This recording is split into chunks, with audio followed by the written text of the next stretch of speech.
Hello and welcome to a very, very special edition of Waste Not, Want Not, brought to you on Easter Sunday. The timing is divine.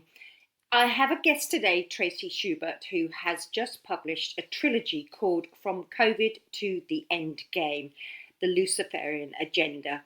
She has done extensive research and been able to connect all the dots as to what this agenda is, the dark forces behind. It's about giving you an insight. You can pick and choose what you resonate with, but the important thing is that you will then be able to discern what's important to you, and ultimately it's about you reclaiming your own sovereignty and recognizing the power that you have within yourself. Tracey gives us a number of tips as to how we can do this. This is about us all coming together, uniting as one, as the world is, and creating a consciousness full of compassion and love for one another. When there's no fear, when there's love and laughter, then the dark forces can't reign. We can reign because love reigns. It's a high frequency, and that's what this is all about, a high frequency way of living life together as a community, as was intended when we first came here. You can help share the love by sharing this episode with friends, and let's help Tracey to make this viral because it's groundbreaking research. No one in the world has brought all this information into one place. If you're wanting some help to actually alchemize your own sovereignty, I'm rerunning my course over 4 weeks. You can choose however you do that. I put a link to that and all the insights that Tracey gives us in the description, so you can go and do your own research and things. Enjoy. Welcome to the show, Tracey. It's an absolute delight to have you with me. I'm super excited because I went to your book launch on the 28th of March, and I was just blown away by the love in the room and the sheer delight on your face, having finally published your book. Well, I say books. It's a trilogy of 2,000 pages, which is absolutely epic. I'd just love to share with our listeners your story, because you never set out to write a book per se. It was a chapter while you were working on a different book. And I'd just love to know how it transpired from a chapter to the mega encyclopedia. There's no other word really for it, that people get the depth and breadth of all the information in here. And your eye for detail is just phenomenal, because you put an index at the end of each book, which was a major mission in and of itself. And it's so helpful because they're not books that you necessarily have to read in sequence. You can dip in and out of them. So tell us how the journey started for you. I'm intrigued. Well, thank you, Philippa. This is my first actual interview about the book. So congratulations and thank you for bringing this to the world.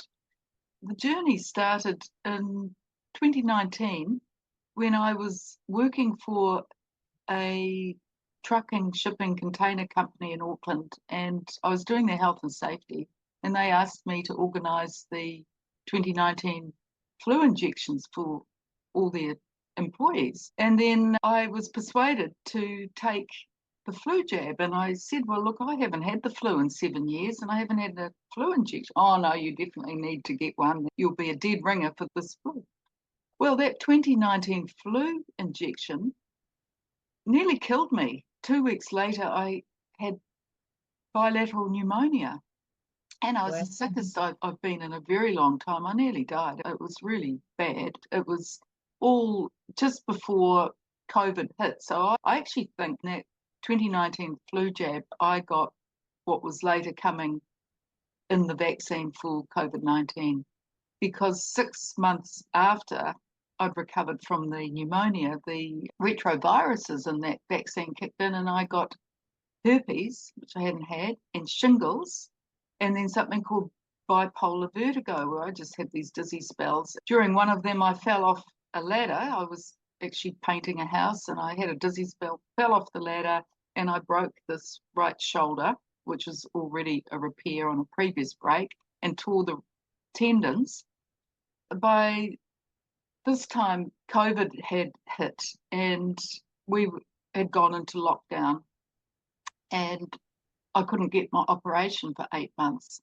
And by that time, I'd left Auckland and come up to Northland. I'd left a very abusive relationship and managed to come back to my house. In my recovery, I started to write a spiritual self-help book. And I'd got to 14 chapters in this book. And I came to the chapter on the Book of Revelation and realized in writing that the first horse of the apocalypse, the white horse, representing the plague, the pestilence, COVID pandemic, had come out. And I realized I needed to write a chapter about COVID in this spiritual self-help book. Can I just interrupt you there? When you're writing a self-help book, how does that relate to the Book of Revelations? Excuse my ignorance, and I'm sure there are many listeners who would like to have an insight into that as well.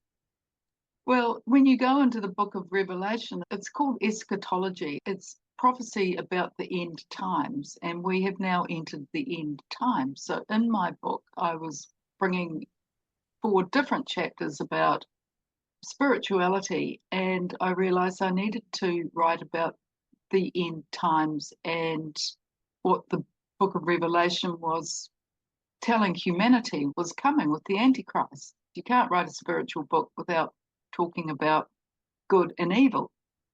So that's how that was tying in. And when I realized that this first seal was broken and this pestilence, the plague, the pandemic was out, then that's when I knew I had to look into COVID. I just went right down the rabbit hole because I thought, wow, this is actually not a 3-page chapter.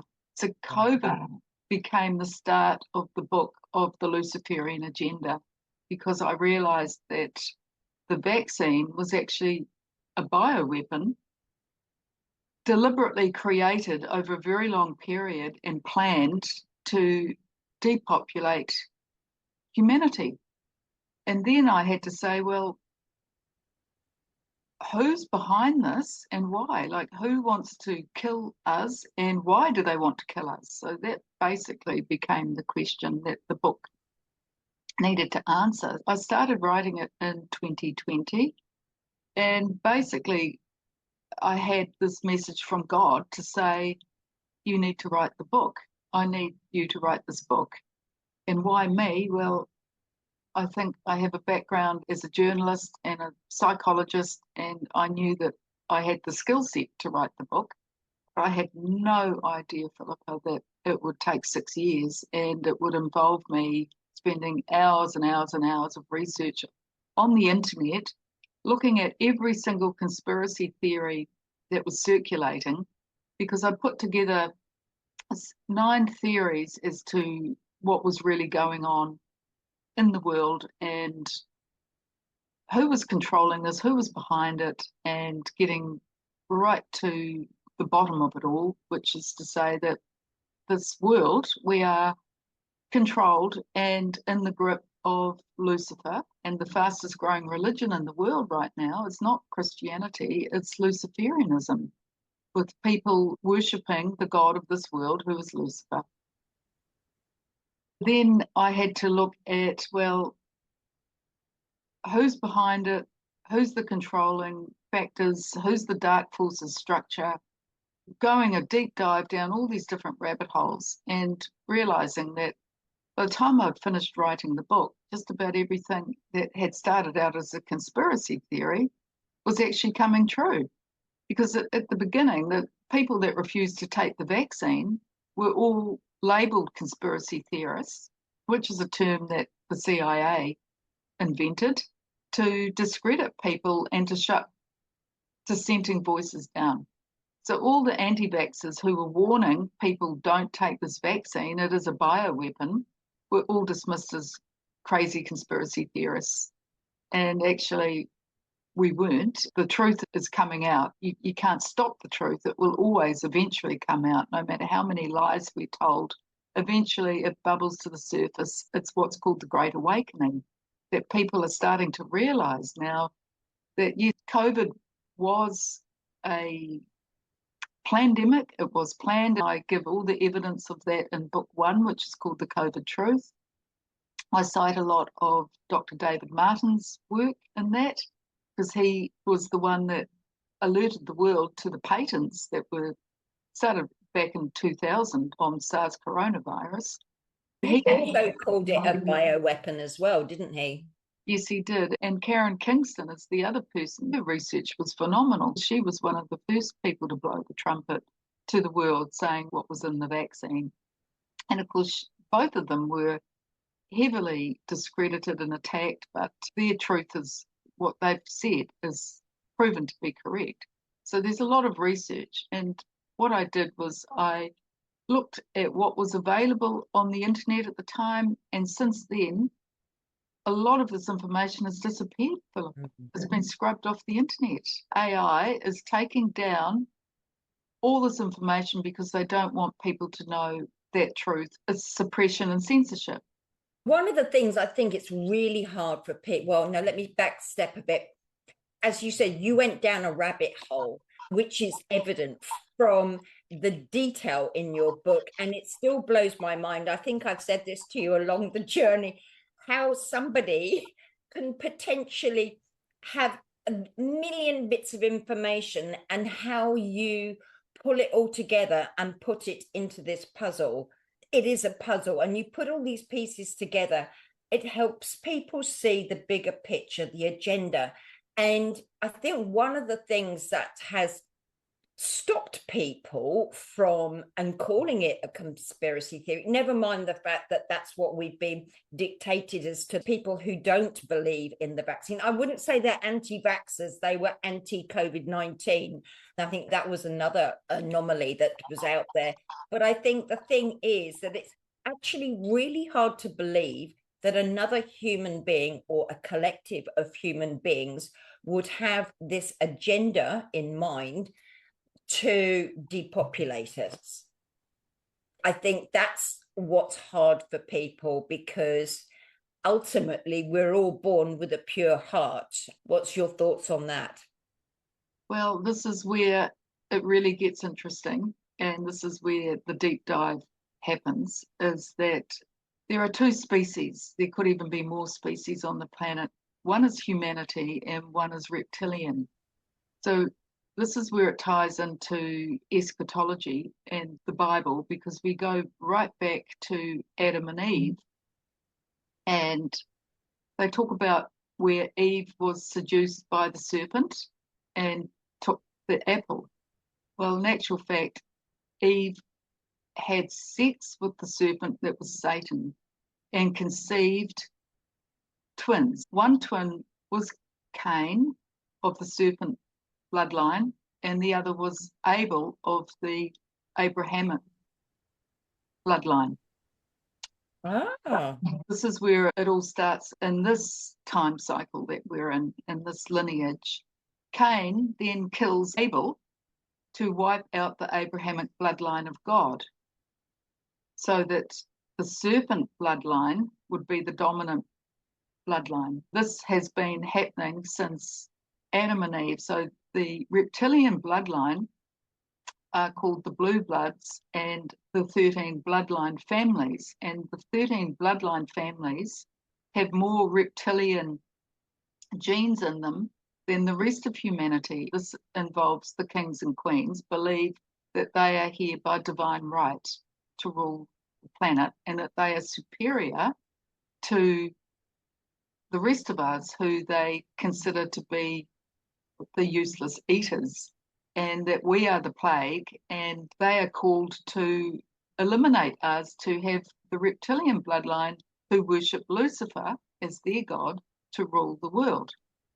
So the bloodlines have divided humanity into those who are still of the pure Abrahamic bloodline, which went through to Noah.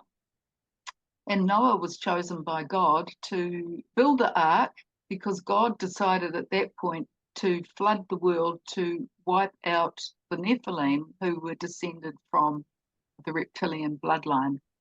And the Nephilim were controlling the world, the planet back then, and they were eating humans. There were sacrifices to their god, which was Baal, Lucifer. Do you have a background in theology? No, I don't. But this has come through my research as to where we are today. Is we're back in the times of Noah, where the reptilian bloodlines are ruling the world and creating all the chaos through fear to basically wipe out as many humans as they can, and they don't care how they do it. Their two favorite methods is one is through pandemics, through plagues, pestilences, and the other is through war. So if they can kill us through making us sick and therefore we die off, that's great. And to make it faster, they can have a war and have us fight each other and kill ourselves, which serves their agenda. And the bloodline families are the ones that control the financial system. So they control the war and they fund both sides of the war. So we then go and do their work by killing each other. And that's great because then they've managed to eliminate another few 100 million people. It goes to, I don't know if you've heard of the Georgia Guidestones. No. Okay, well, the Georgia Guidestones were a bit like Stonehenge in that they were erected back in the 90s in a place called Georgia in the United States. And these Guidestones were put up by a group of these bloodline families and people that worship Lucifer with the 10 Commandments. And their first commandment was to reduce the world's population by 95%. Yeah, so that there are only 500 million humans left living in the world, and the rest of us are killed off through disease, wars, natural disasters. That's why we're getting the geoengineering and the weather warfare that's deliberate, and famine, which is coming. So they have a whole set of measures and ways to implement. So it's not just one thing, it's multiple. It's what they call a polycrisis.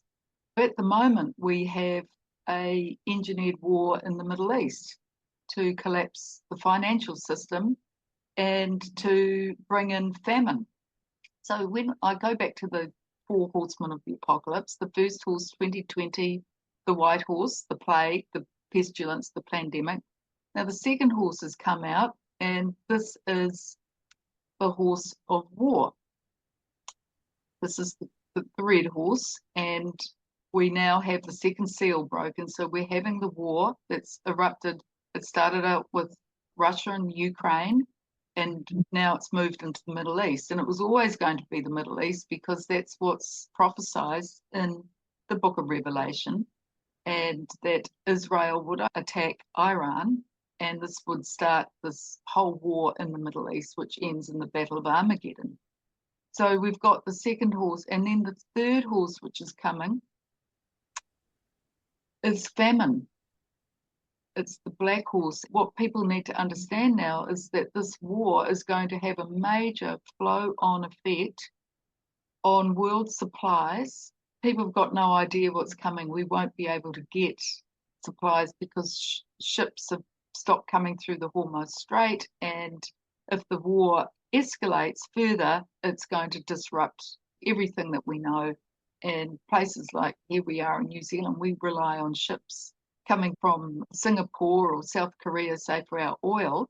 And if those ships aren't sailing, then we don't get oil in New Zealand, and then we don't get our supplies. So whatever's currently in the country will be used up. It's all designed to create a famine, because if people are starving, then people can die through that, or they can kill each other to get food. So it's another part of this reptilian agenda to basically rule the world. What they want to do is bring in the Antichrist, and this is part of the plan. This is what's coming in this end time prophecy. Crikey, so you're talking about the reptilians instilling fear. If this story's unfolding, what is the purpose of your sharing it, apart from obviously educating people? But is there a solution? Oh, absolutely. Oh, phew. They call it the Great Reset. We call it the Great Awakening, or the Great Resist. So there is a Great Awakening happening. It started for a lot of people. COVID was what woke people up to. There's a bigger agenda here. For some people, it went back to 9/11, but let's just take the first horse of COVID as the beginning of awakening, and it was for me, as to what's really going on here. This is crazy. It's changing. It's a huge paradigm shift. And so the people starting to wake up to this agenda are realizing, hey, we actually have to come together as human beings, not through fear, but through love. And if we have the knowledge, because Jesus said, let them have eyes to see and ears to hear, and my people die through lack of knowledge. So the part of the purpose of the books is to give people the understanding and the knowledge, and it's up to people what they do with that information. I'm just a watchman. I've just blown the trumpet. That's what I do. But in book 3, which is the spiritual war facing humanity, at the end of the book, I say, how do we win? Well, we overcome it because we stop complying, firstly, with all the mandates and the dictates that the governments are doing, because the governments are just the puppets of the Illuminati. Yeah, we stop complying. So the next time, for example, they say, oh, there's another pandemic here, say it's bird flu, for instance. Everyone has to get vaccinated and you have to kill your chickens. And if people go, no, I'm not killing my chickens, there's nothing wrong with my chickens, I'm not going to wipe out my chickens. My chickens are food, because chickens give eggs and they also have meat. So this is where it's multi-pronged. If they can say there's a bird flu, they can do 2 things, kill 2 birds with 1 stone. They can take away a food source. A lot of people around the world eat chickens and eggs. So by wiping out the chickens, they take out the food source. And then they go, oh, and now you have to get vaccinated because the bird flu has jumped from the chickens through the gain of function. They've released a virus, which is now going to affect humans, and we're going to call it bird flu. And now you all have to get vaccinated against the bird flu. Go back and explain, what is gain of function? Okay, so in book 1, I talk about how they were developing a virus, which was basically a common cold, SARS coronavirus. And with gain of function, what they do is they make the virus more deadly, more lethal, more likely to be transmitted. So it's called gain of function, where these scientists work on it. And Dr. Judy Mikovits was the one that blew the whistle on the 2019 flu jab that I took, containing all this gain of function, deadly viruses which are inserted into it, like HIV and the S5E4, which is cancer inducing into the DNA, and the shingles and the nanotechnology and the graphene oxide and all the crap that was put into the vaccines. Now, that was deliberately done to make people very scared through fear of catching this deadly disease, which wasn't deadly at all, but that's all they needed was fear. Because if they had the fear, then they knew people would comply and they would get this vaccine. It was never about COVID-19. It was always to get the vaccine into people, because the vaccine is the depopulation agenda. The flu suddenly disappeared. Yes, it disappeared because COVID was no more than a cold or a flu. It was created, it was manufactured in a biolab in Chapel Hill in the United States through Fauci. It then got sent over to Wuhan in China to continue developing this bioweapon. So gain of function is what all these biolabs are doing to create these really deadly viruses that don't exist in nature, but they are genetically coded through a codon computer sequencing to make these viruses, which then they can say, what can we add to this for people to get sicker? And one of the worst things, those people that got the deadly shots in the COVID-19 vaccine, was turbo cancer. So you might have had the vaccine 4 years ago, and now you've got cancer and people are dying that way.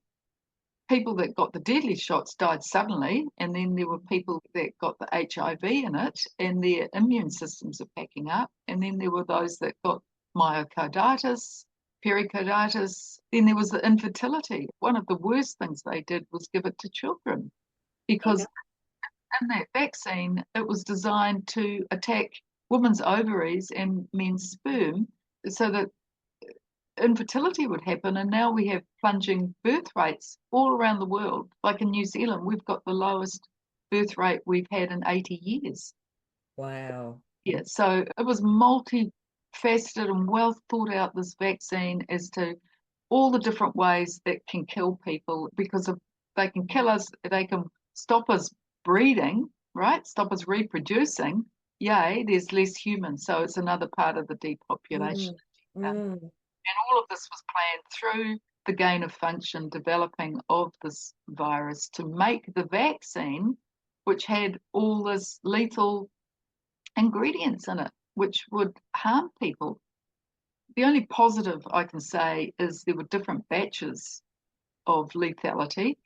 And in New Zealand, all our vaccines came from Pfizer. Jern signed us up to Pfizer to get their vaccines. But 80% of the vaccines were saline. So that's a good thing for a lot of people, because they get very fearful, go, oh my God, have I got this stuff in me? And what I say to people is, you can get your batch number and your lot number, and there's a website called howbadismybatch.com, which you can go into and you can do the research to find out what batch did I get, what was the lot number, and what was in that vaccine. So you can find out.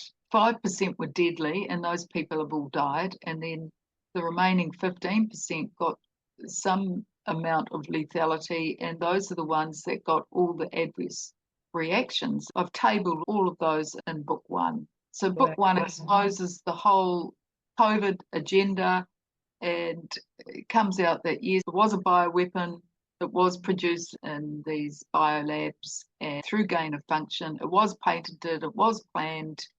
And at the end of it, anybody that reads that book will do what Dr. Judy Mikovits says and never take another vaccine in their life. Yeah. When you realize this vaccination schedule is also part of killing humanity. When I was growing up in the 60s, I think we had to have 7 vaccines back then, and they were true vaccines, and they weren't mRNA vaccines. But now I looked at the childhood vaccine schedule that children have to have from babies is 72 different vaccines. I know, it's just, you have this pure body, and as you say, in our time, in the 60s, it was more like a homeopathic thing. You introduce something to build up an immunity to it.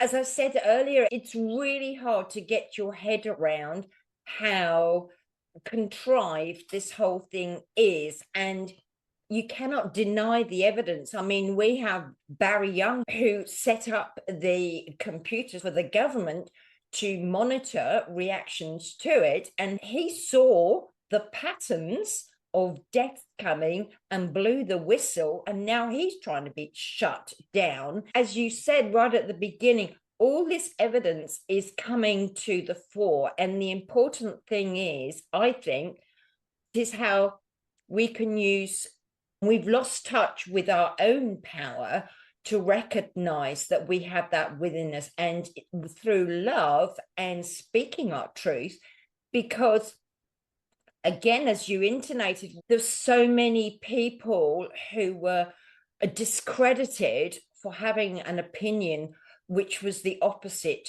to what was being manipulated around the world and called conspiracy theorists. And I can't remember exactly what the word conspiracy means, but it's actually a contradiction in terms. I have to admire you so much, and thank God for minds like yours, because mine's scattered, and you're so beautifully focused, and the way that you pull all these threads out and connect them really helps. It gives it so much credibility, and the way that you put this book together is absolutely phenomenal.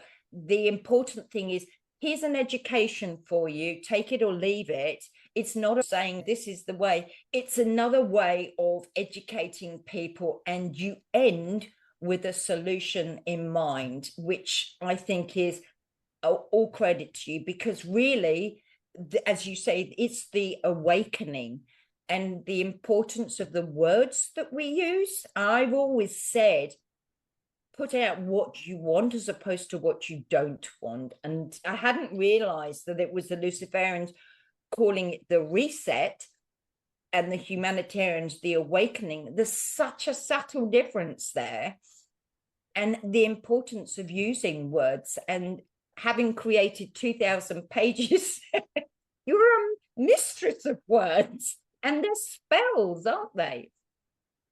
They are spells. One thing I did is I only looked at social media. I didn't look at mainstream media, because everybody was being fed the lies through the mainstream media. Yeah. And there was a whole nother source of information, which was all on social media. And so all the book has done is present the alternative narrative to the mainstream narrative. If you want to check this out, this is where I got that information from on the internet. Here's the URL, here's the link to this information. You can then go and find out more, like take it or leave it. If you're interested in that topic, say, for instance, it's what's going on in Antarctica. Well, here's some links. You don't necessarily have to accept that there are ET base in Antarctica, for instance. You can go and research that more if that's what you're interested in. Mm-hmm. And when I came to review each book, I had to do multiple revisions of the book. I realized that I'm writing it in a Word document, and in a Word document, you can actually do a control click and it will take you from that URL directly to that web page. And I realized, gosh, people are reading a printed book. There's no interactive URL. So I put QR codes in so people could then scan it with their phone and go into that information. Well, every time I came to do a revision, I would be checking the URL to see that it was linking. And then I'd get up an error, 404. This video no longer exists. This website has been taken down. And I thought, oh my goodness, that was with YouTube. And then I went to Facebook, and they were even worse. You click on that URL, and say I was writing the chapter on the black-eyed children, and I'd go to that Facebook link, and it would be a video of a man walking his dog. It was completely gone. So I think over half of that information is no longer available. It could even be more, but many of that research is gone. And so my books are now become a record, because they were transcribed, pretty much transcribed word for word, what people were saying. And then I would write around that. And I had multiple quotes. The book is full of people I've quoted from. So it's not my voice. I've pulled together many, many voices around the world of people speaking up and warning humanity, from doctors that went against the COVID to the likes of David Martin exposing the patents, Karen Kingston bringing out what was in it, and then other voices, freedom fighters, truth tellers, spiritual people, astrologers, religious people, all together, all these voices, I would pull them together. Whatever the chapter was around, I would get a quote from somebody that was related to that subject. Then that person's quote went into that chapter, and it would be more than one person's quote. So in any chapter, you might see 3 or 4 people's voices. So they're different voices coming together, saying the same thing around that particular topic. So I've tried to bring it all together in terms of collating it and packaging it, and then get a sort of a structure into it, the why, and then the how, and the what, and then book 3 at the end of it, how we overcome this through our humanity, through our love, through coming together as human beings, through building community, through rejecting their plans that they're bringing in, which is going to be the digital ID, which will become the mark of the beast. Transhumanism, yeah. Started with the vaccine, because the nanotechnology in the vaccine went into people to start this process of turning them into the transhumans. The people that didn't get vaccinated are the end of Homo sapiens, because what the transhumanist agenda is to create a new species of humans called Homo Borgs. And that Borg, B-O-R-G, Homo Borg Genesis, is the term that's been given to the people who are turning into these transhumans. And so what they wanted to do is a huge experiment. A lot of people have died from the graphene oxide and the nanotechnology. They somehow think that they're going to change our DNA from within and turning the body into a machine. It's sort of like the whole Terminator series, really. Talking of DNA just reminds me that the impact of light, and you hear a lot about the crystalline body and things. And so alongside the love side of things, there's a lot that we can do and feel empowered ourselves through light. What's your thought on that? Absolutely. But you know how they are stopping us receiving those light codes coming from the light? Through chemtrails. Yeah. Through dimming. It's called Dimming the Sun. And there's a very good documentary people can watch on Geoengineeringwatch.org. If they just watch that one documentary called Dimming, you'll find out that there is an agenda with spraying us with chemicals in the chemtrails, but also creating all the cloud.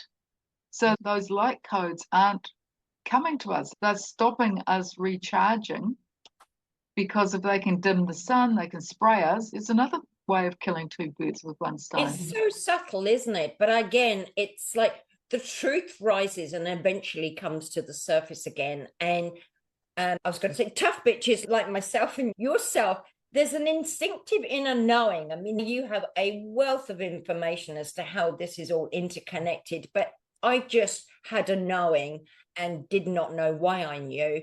And again, you know, the light side of things, the crystalline, it's how important it is to get out in nature, because my thing is nature and looking to nature and her natural rhythm. We can learn a lot through nature and animals, because animals don't have an agenda. I mean, I've worked with horses and it's just phenomenal. They don't have that agenda. And penguins, I put together an oracle card deck that actually mirrors the behavior and teaches the lessons from the animal's point of view, because they have a connection to nature. And that is instinctively who humans are. I think a lot of people find it very wishy-washy, or the term is woo-woo, but it's actually quantum science, and it is scientific based, that the light codes that we receive has a huge impact on the entire body, the metabolism, the rhythm of our body. I mean, we can just look around and see how we're destroying nature in so many ways. So let's turn the tables. And again, I cannot admire you enough for the way that you brought all this information and the way you presented it from so many different points of view with the evidence. And as you say, you're leaving it open to people, but 6 years, that's a lot of bloody tenacity. And I know some of the things that happened to you. Perhaps you'd like to share a couple of the things that happened to you along the way that were trying to pull you off your pedestal, so to speak. Well, I didn't realise it would take me 6 years. I thought it would take maybe a couple of months. But when you're asked by God to do something, you can't really say no. Like a magnetic pull, isn't it? It's a calling, as they say. Yes, and it was like, well, just keep going, just one day at a time. But along the way, I did encounter quite a few setbacks, challenges, and attacks, demonic attacks, actually, because Lucifer didn't want this book getting out because it exposes the agenda. The first setback was getting scammed on Bitcoin. And that was my own not seeing clearly and believing in somebody else who had a stolen identity of somebody I knew. So I didn't realise when I was interacting with this Facebook person that it was a stolen identity, and I was giving my money away, not to the person I thought it was, but to a scammer. And of course, with Bitcoin, it's gone, it's disappeared on the blockchain. That was a really hard lesson for me to learn. And I lost 35,000, which was all my savings towards getting the book done. So that was the financial attack. And then I did have a demon attack me. I had just finished writing the chapter on the black-eyed children. I was in a dream and I was standing at my sliding doors in my living room looking out at the clouds, because I do a lot of cloud watching because of chemtrails. Look at what's coming in. And someone was standing on my right-hand side and I said, "Can you see that demon? There's a demon up there in the clouds." It was just staring in at me, like looking straight at me, this demon. And the next thing I knew was the demon was on top of me, pinning me down and trying to get its tongue into my mouth. It was a snake tongue. So it was actually a reptilian demon trying to enter my body, and that's how they do it, through your orifices, through your tongue, your mouth, your nose, your ears, your eyes. Anyway, I was fighting this off. My heart was pounding. I thought I was going to have a heart attack. I screamed out, "In the name of Jesus Christ. In the name of Jesus Christ." And then I screamed it out really loudly, "In the name of Jesus Christ." And it suddenly went. And I woke up. I was just absolutely sweating, adrenaline coursing through me. My heart was pounding and I could still feel its tongue trying to get in my mouth. And I felt that for weeks before that disappeared. The next attacks came through what I call cyber Satan. They came through technology. They came through being surveilled. They came through being shadow banned. They came through tech issues, things disappearing off my computer, having to write the whole book on a USB and put it into the flash drive, and then suddenly the flash drive wasn't working, and how do I get my information from the USB? All these sorts of the issues, or putting up a post and then it's not there, then I can't tag myself, people not getting my emails, going into these spam folders, just multiple attacks through AI being installed, Copilot on my desktop. I didn't ask for that. And then knowing that Microsoft had a back door, that I was being surveilled, then having to run everything through a VPN, just on and on and on with the technology. But we got there. Losing money to the publisher. Oh, yes. That was the second financial scam, because no mainstream publisher would touch the book. I applied to about 18 big company names like Penguin. They didn't want to touch the book because they're all owned by the Illuminati. So, of course, they want to publish my book. And I was getting a bit desperate because I'd never published a book. And I thought, well, where do I go? And I got recommended by a fellow author that there was a company in Australia called Ocean Reef Publishing, a vanity publisher, and they were the top independent international publisher. Oh, here comes Nina, talking about animals. Nina sat with me the whole time. Wow. I've written the book. She's been my constant companion. Anyway, I approached Ocean Reef Publishing and they said, yeah, we're very happy to publish your book. I warned them. I said, well, you are likely to be attacked here by Lucifer if you touch this book. And Ocean said, no, I'm up for the challenge. Well, I paid Ocean $15,000 to get my book published, and all the work on it, the editing, the sub-editing, the website, the typesetting, all of that was paid to Ocean Reef. And then he went down the gurgler, he declared bankruptcy and left me and about 100 other authors in Australia with no books, didn't even know where my files were. The guy just disappeared, went bankrupt. Nobody could get a hold of the guy. And that was it. That was about a year ago. I very nearly gave up. I thought, oh, this is so hard. I don't want to have to self-publish. I don't know what I'm doing. I didn't have any choice at that point because I had no money left. Very, very fortunate to find my working files were with a typesetter in India called Manny Candon of Agapese Solutions. And thanks to Manny Candon and his team, they actually saved the book, because then I knew he had the working files. And so I then started to work with Manny to carry on getting the book typeset and to the point where it could be printed.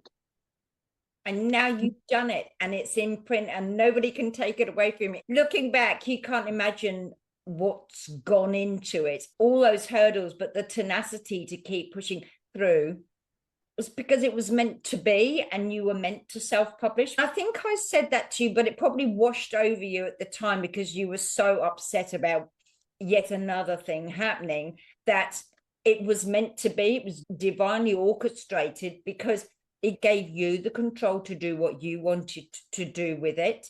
But when you know nothing, it seems like a massive thing to overcome. But I know there have been people that have helped you, apart from many. Deb Rock-Evans has been massive on the tech side of things. She's really helped you. And you've had a number of people all around you to help you keep going. But ultimately, it was you that did it. So I want to honor you for that.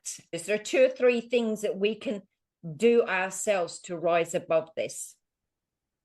Yes, I think those people that are awake and aware already are doing it. They're forming like-minded communities. We've been prepping for a while because we know that the financial reset's coming. We know that there's a digital ID coming. We are resisting as much as we can.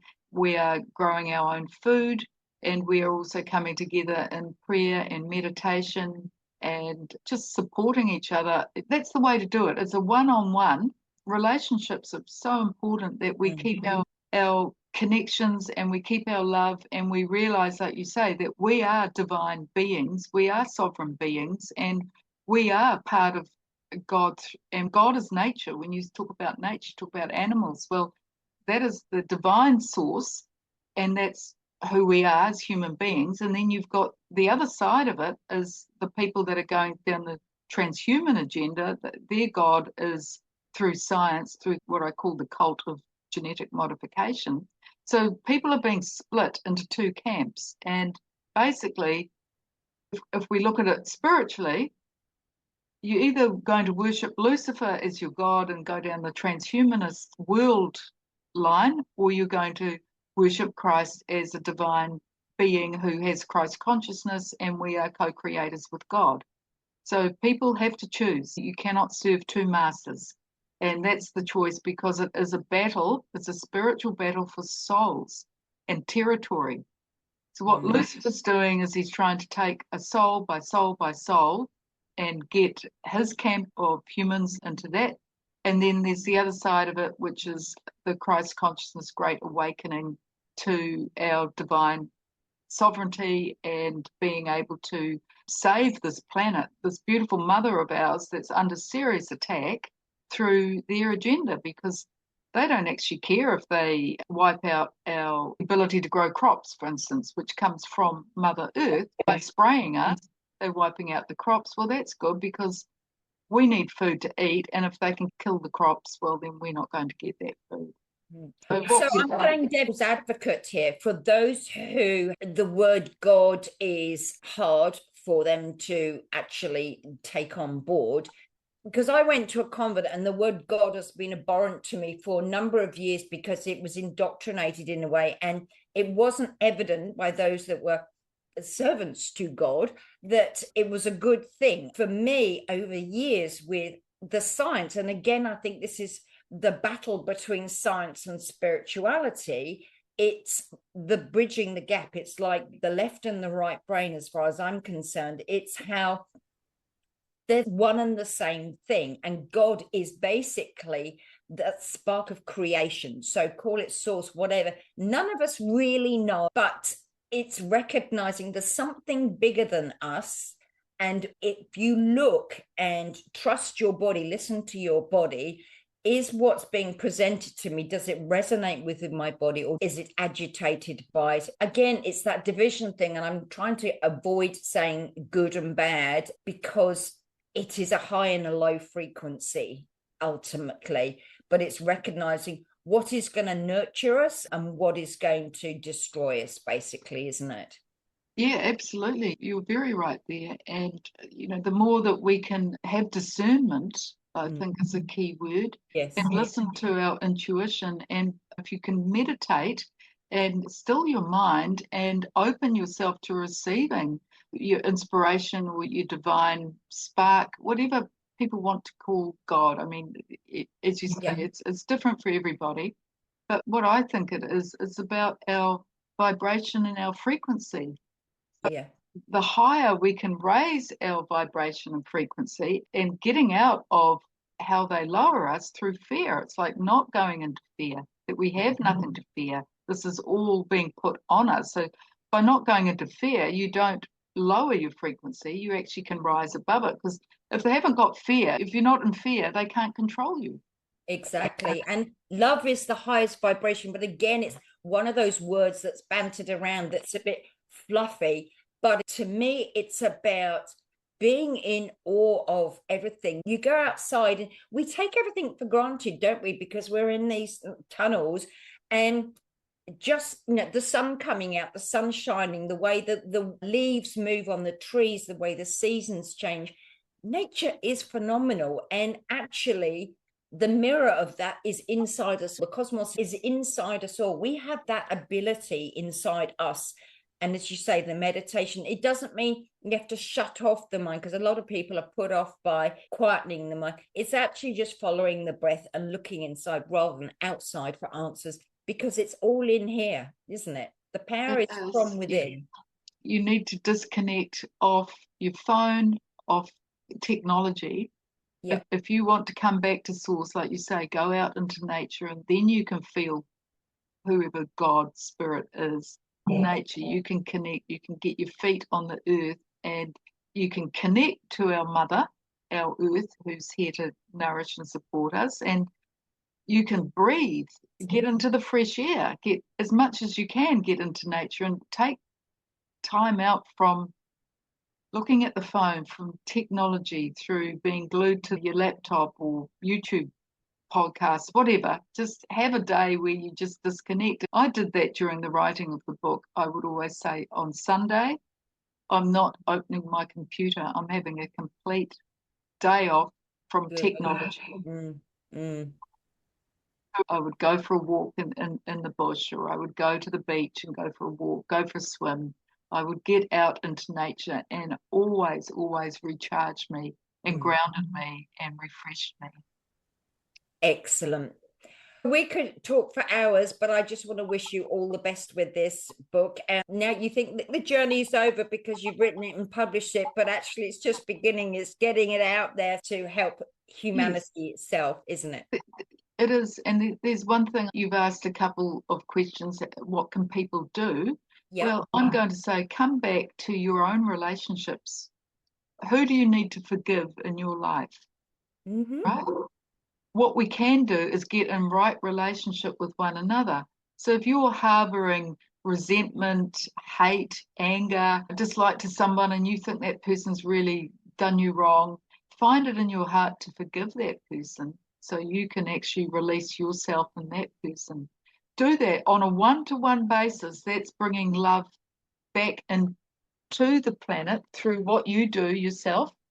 That's something we can all do, is attend to our own relationships and try to heal and bring the love forward through forgiveness to whoever that person is that has hurt you or you're feeling enmity. If you can just do that, that contributes to the greater awakening and the rising of the collective consciousness, as opposed to the fear, the hate, the rage, the anger that lowers our frequency. So the more that we can do that, then we are adding, like the 100th monkey principle. We add this love through forgiveness, through getting our relationships right with, it could be your family, your partner, your next door neighbor, your work colleague, your child, whoever it is that you need to in your life. Reach out to that person with love and forgiveness and heal that. That's what everybody can do. Awesome. Thank you for that. Yeah, that really speaks to me about being of service to yourself and others at the same time, because you're helping both. That's brilliant. Has there been a person or a book that has been a rock to you or influenced you in any way over the years? Oh, that's a hard one. Not one single person, but I would say the person that woke me up to the ET alien agenda is Kerry Cassidy of Project Camelot. and David Icke, because they've been blowing this whistle for a very long time, and they were considered, well, crazy, basically. I went to school where David Icke lives in Ryde on the Isle of Wight, and I can remember him as a sports presenter before he had this knowing, and I remember the tables turning on him. So that's 50 odd years ago, and it really reiterates what we were talking about at the beginning. Once you have a calling and knowing, you can't do anything else, because it is your truth that you have to speak and be in the world. Yeah, because there are these people that are like the pathfinders or the way showers, and they are the number one. So somebody has to be number one. And then when somebody stands up, then people will get behind them. But what's actually happened is a lot of these people that have been the whistleblowers, they've been taken out. They're either being imprisoned, like Dr. Rainer Filmick, or they're trying to imprison them, like with Barry Young, or they get assassinated, they're murdered like Cyrus Parser. Everybody that speaks out, they want to shut that person's voice down. But then someone else will step up, like me. My voice wasn't out there, but now my voice is going to come out and add to the collective consciousness of awakening of voices that are waking up and trying to wake up and educate and alert everybody. Absolutely. We were talking about words, and that's ultimately what a book is and the way it inspires us. Do you have a favorite quote? I do.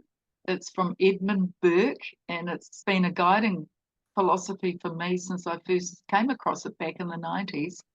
It's a famous quote, people might know it, and it says, "All that is required for the forces of evil to triumph is for the good people to do nothing." And when I heard that quote, it galvanized me back in the 90s, and I started a political lobby group called Grog Watch and took on the alcohol industry in New Zealand to try to reduce alcohol abuse in this country. And it was that quote that motivated me. And ever since then, I've said, where I can in my life, I will stand up and do something. Wow, that's amazing. So we've heard of some of your ups and downs on this journey, and I'm sure through life you've had many others as well. Is there something that you do for yourself when you find yourself in a funk? Yes, every day I would pray to Christ, which is my Christian belief. I would pray, and the word or the scripture that really helped was from Philippians 4:13. I can do all things through Christ who strengthens me.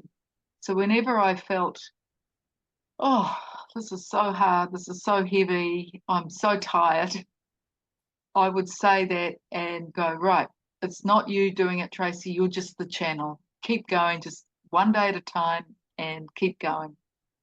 And sometimes when I got to a point where, say, something happened, like some tech block, I would just pray and ask for help. And just about immediately, I'd get a response, like Deb Rock Evans would ring and say, "Tracey, I've just done your reels and they're going out." It was like, oh, wow, that's fantastic, Deb. And that was within, 5 minutes of me sitting there going, oh, I've hit the wall.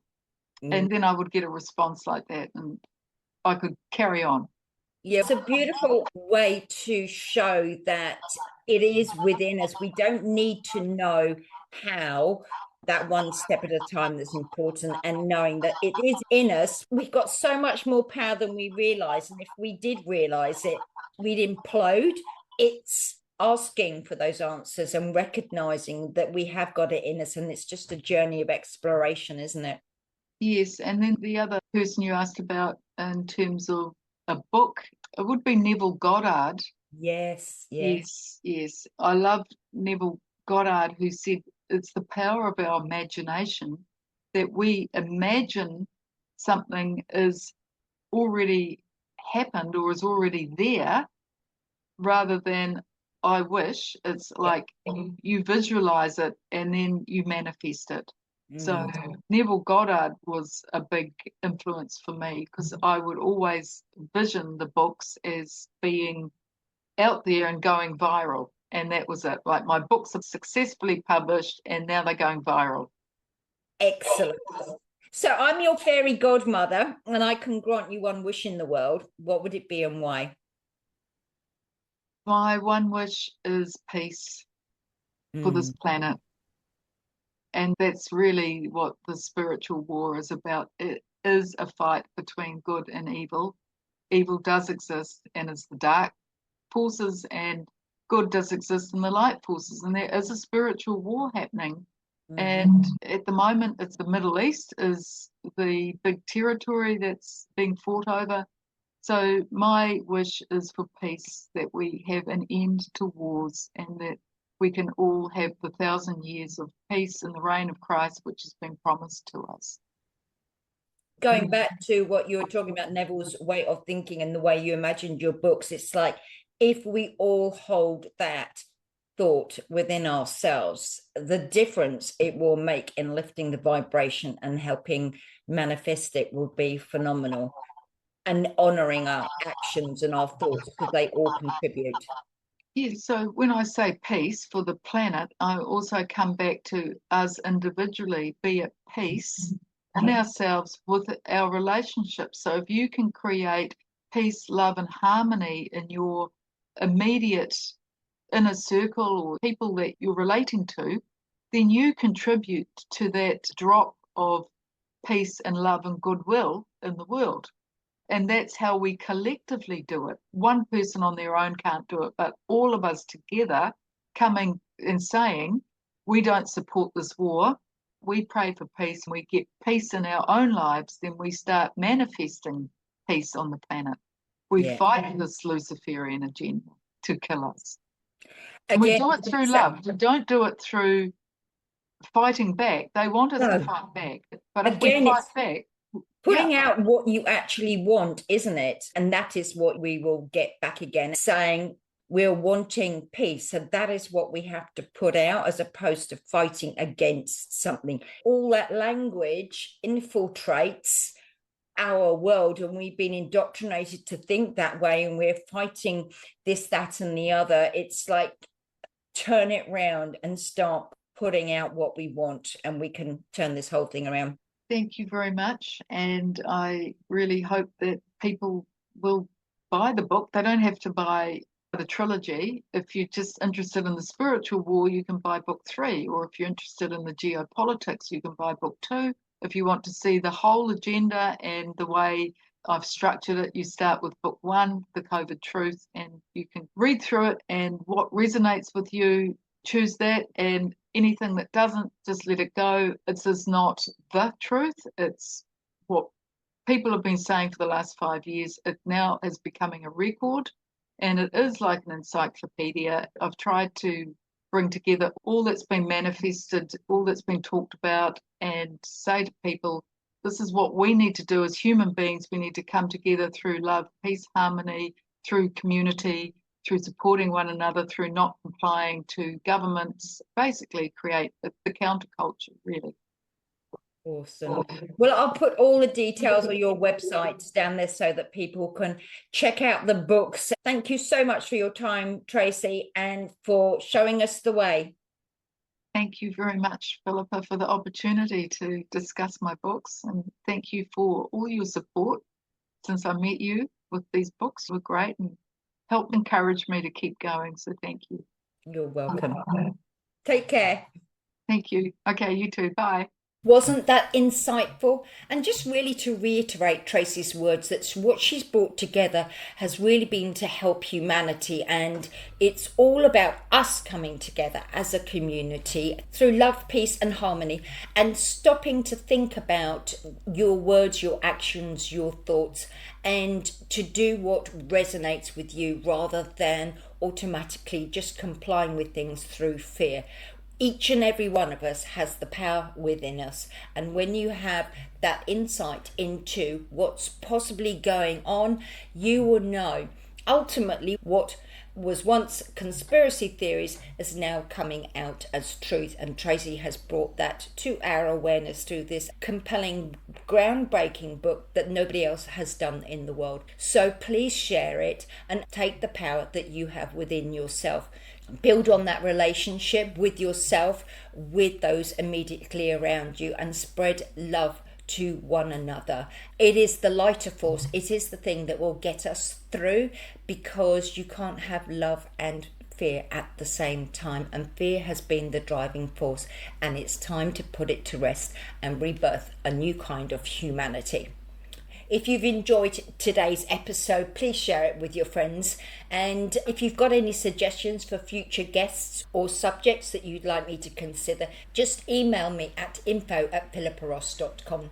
So until next month, unless something else comes up, have fun, dig deep, open your mind to a world of possibilities, live life with a generous heart, and take steps to minimize waste and maximize your own potential.